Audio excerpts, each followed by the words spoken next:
Hello అండి అందరికీ. ఈరోజు మా నాన్నమ్మది పూరీలండి. పాతకాలం పద్ధతిలో ఉండే పూరీలే. మీ విలేజ్లో కూడా ఇంకా పూరీలు ఉన్నాయి అంటే కామెంట్ చేయండి.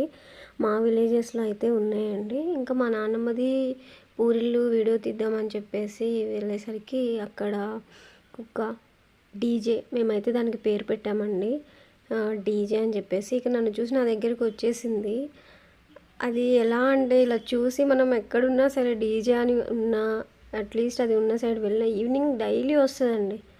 కంపల్సరీగా వచ్చి దానికి అలా తల పైన నిమిరించుకోవడం చాలా చాలా ఇష్టం అనుకుంటా. చాలా స్ట్రెస్ రిలీఫ్ అవుతుంది అన్న ఫీల్ వస్తుంది. మనం అలా అంటుంటే అనిపించుకోవడానికి చేతి కిందకి తల తీసుకొచ్చేస్తుంది అనమాట.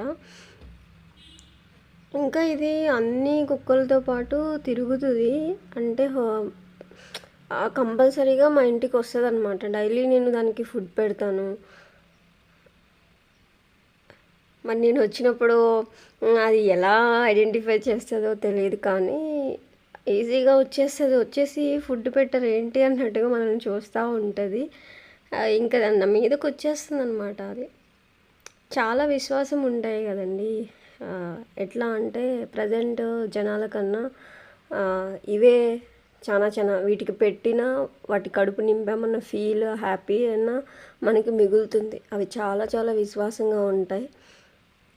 నాకైతే ఇది ఫుడ్ పెట్టిన ప్రతిసారి తినేసి మళ్ళీ సరిపోలేదు అన్నట్టు చూస్తూ ఉంటుంది. చాలా హ్యాపీ అనిపిస్తుంది అనమాట. పెట్టమని అంటది, తింటుంటే పెట్టమని అడుగుతున్నట్టుగా చూస్తుంది అనమాట. ఏం తిన్నా కానీ దానికోసం డైలీ రైస్ అయితే ఉంచుతాము. చాలా చాలా ఇష్టం నాకు. ఎక్కడ వెళ్ళినా కానీ వెళ్తూ ఉంటుంది. ఈవెన్ టైలర్ దగ్గరికి వెళ్తున్నా కూడా అక్కడ ఉంటే వచ్చేస్తుంది, డైలీ వచ్చి కూర్చుంటుంది. ఇంకా డీజే అనగానే ఇంకా ఊరికొస్తుంది అనమాట. పిల్లలు ఎవరైనా ఇంటికి వస్తే చాలు, ఇంకా ఎవరైనా న్యూ పర్సన్స్ కనిపించినా, విలేజ్ అయినా కూడా న్యూ పర్సన్స్ అటు కనిపించినా కూడా, చిన్న అలికిడ్ అయినా కూడా అస్సలు ఊరుకోదు. ఆ దరిదాపుల్లో వేరే డాగ్స్ ఇంకా అక్కడికి రావద్దనమాట ఇది ఉంటే. అలా ఫీల్ అవుతుంది. దీన్ని తప్పించి వేరే దాన్ని కూడా కేర్